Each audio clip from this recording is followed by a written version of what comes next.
नाखून खाने वाली बहू। सुशीला जी बड़ी उदास होकर घर के बाहर बैठी हुई थी। तभी उनकी पड़ोसन कांता वहां पर आ गई। अरे क्या बात है सुशीला बहन, आज इतनी उदास क्यों हो?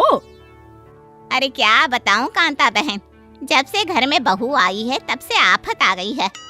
अरे ये आप क्या कह रही हैं? आप तो इतना खुश होकर अपने बेटे की शादी करके बहू घर लेकर आई थी। अब क्या हुआ? बहू ने कोई तमाशा खड़ा कर दिया क्या? नहीं नहीं बहन जी, तमाशा तो कोई खड़ा नहीं किया। फिर क्या बात है? क्या बहू ठीक से काम नहीं करती या फिर आपको उल्टे सीधे जवाब देती है? ऐसी भी कोई बात नहीं, मेरी बहू तो घर के सारे काम खुद अकेले ही निपटा देती है और मुझसे तो बड़े प्यार से बात करती है। अरे बहन जी, जब आपकी बहू सारे काम इतने अच्छे से करती है, आपसे झगड़ा नहीं करती, फिर आप परेशान क्यों हैं? अब क्या बताऊं, मेरी बहू को नाखून चबाने की आदत है। जब देखो तब नाखून चबाती रहती है। परेशान हो गई हूँ इस वजह से मैं। अरे तो इसमें आपको क्या परेशानी? चबाती है तो चबाने दो। अरे बहन जी, शर्म आती है। घर पर कोई मेहमान या मिलने वाला आ जाए और वो बार बार हमसे पूछे कि आपकी बहू इस तरह नाखून क्यों खा रही है। अब आप ही बताइए क्या जवाब दें उनको। अरे तो फिर आप अपनी बहू को समझाने की कोशिश कीजिए कि इस तरह की हरकत ना किया करे। क्या करूं? वो कहती है कि उसकी बचपन की आदत है, छुड़ाना बहुत मुश्किल है मम्मी जी। मेरी तो कुछ समझ में नहीं आता। चलिए मैं आपकी बहू को समझाने की कोशिश करती हूँ। आइए आइए अंदर आइए, इसी बहाने बहू से भी मिल लीजिए। क्या पता आपकी बात उसकी समझ में आ जाए। सुशीला और कांता दोनों घर के अंदर चले जाते हैं। वहां पर सुशीला की बहू प्रिया घर का कुछ काम कर रही थी। कांता को देखते ही प्रिया उनके पास आ जाती है। नमस्ते आंटी जी, कैसी हैं आप? मैं तो बिल्कुल ठीक हूँ बेटा, खूब खुश रहो, भगवान तुम्हें लंबी उम्र दे। आंटी, मैं आपके लिए चाय नाश्ता लेकर आती हूँ, आप तब तक बैठकर मम्मी जी से बातें करें। अरे बेटा, चाय की क्या जल्दी है, यहाँ आओ मेरे पास बैठो।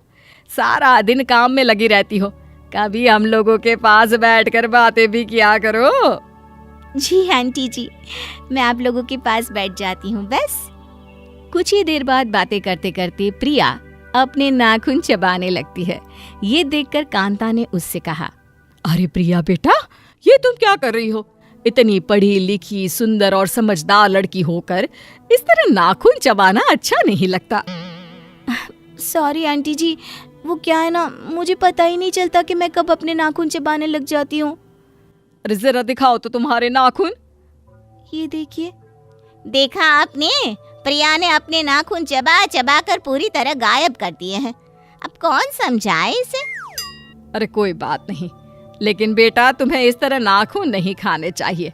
देखो, अगर तुम इस तरह की कोई भी हरकत करोगी ना तो कोई तुम्हारी अच्छाइयों को नहीं देखेगा, सब तुम्हारा मजाक बनाएंगे। आपकी बात सही है आंटी, लेकिन मैं क्या करूं? मेरा अपनी इस आदत पर बिल्कुल कंट्रोल नहीं है।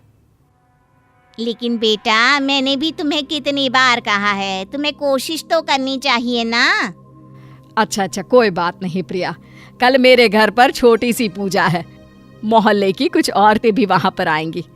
मैं चाहती हूँ तुम भी हमारे घर आओ। जी बिल्कुल, मैं मम्मी जी के साथ आपके घर जरूर आऊंगी। अगले दिन सुशीला जी अपनी बहू प्रिया के साथ कांता के घर पूजा करने के लिए जाती है। प्रिया मोहल्ले की औरतों के साथ बैठी हुई थी, तभी अचानक से मोहल्ले की एक औरत सीमा के चिल्लाने की आवाज आई। अरे ये देखो, सुशीला जी की बहू मेरा हाथ पकड़कर मेरे नाखून खा रही है। हैं? ये क्या कह रही हो? आपको क्या लगता है मैं झूठ बोल रही हूँ? ये देखिए, आपकी बहू मेरे बाजू में बैठी थी। अरे मैं तो भगवान के ध्यान में इतनी मस्त थी, इसने मेरा हाथ उठाया और लगी मेरे नाखून खाने। क्यों प्रिया बहू, तुमने सीमा के हाथ के नाखून भी खाए क्या? मुझे माफ कर दीजिए मम्मी जी, वो मेरे हाथ के नाखून पूरी तरह खत्म हो गए थे, इसलिए मुझे लगा। अरे चुप करो बहू, आज तुमने सारे मोहल्ले वालों के सामने मेरा मजाक बनाकर रख दिया। अरे प्रिया बेटा, मैंने तुम्हें कल ही तो समझाया था कि तुम्हें इस तरह की हरकत नहीं करनी चाहिए। इसमें मेरी कोई गलती नहीं है, मुझे पता ही नहीं चला कि अपने नाखून खाते खाते कब मैं सीमा आंटी की नाखून चबाने लग गई। अरे कैसी पागल बहू है आपकी, इसका कुछ इलाज क्यों नहीं करवाते? अरे ऐसा भी कोई होता है क्या? इंसान अपने नाखून छोड़कर बाजू वाले के नाखून चबाने लगे। सीमा की बात सुनकर मोहल्ले की सारी औरतें हंसने लग जाती है। ये देखकर सुशीला जी को बिल्कुल अच्छा नहीं लगता और वो प्रिया पर नाराज होती है और उसे घर ले आती है। पूरे मोहल्ले के सामने आज तुमने हमारा मजाक बनवा कर रख दिया। मम्मी जी मुझे माफ कर दीजिए, मुझसे बहुत बड़ी गलती हो गई। बहू आखिर तुम अपनी आदत छोड़ क्यों नहीं देती? मैं कोशिश करूंगी मम्मी जी। कुछ दिन और इसी तरह बीत जाते हैं, लेकिन प्रिया की नाखून खाने की आदत अभी तक खत्म नहीं हुई। तभी एक दिन प्रिया के पेट में जोरों से दर्द होता है। मम्मी जी मेरे पेट में बहुत जोर से दर्द हो रहा है। अरे क्या हुआ?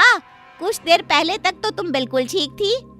पता नहीं मम्मी जी, बहुत दर्द हो रहा है, मुझे डॉक्टर के पास ले चलिए ना। अच्छा ठीक है, मैं तुम्हें डॉक्टर के पास ले चलती हूँ। सुशीला जी, आपकी बहू के पेट में नाखूनों का गुच्छा बन गया है और इसे ऑपरेशन से ही बाहर निकाला जा सकता है। क्या ऑपरेशन? ये क्या कह रहे हैं आप डॉक्टर साहब? मुझे ऑपरेशन से बहुत डर लगता है।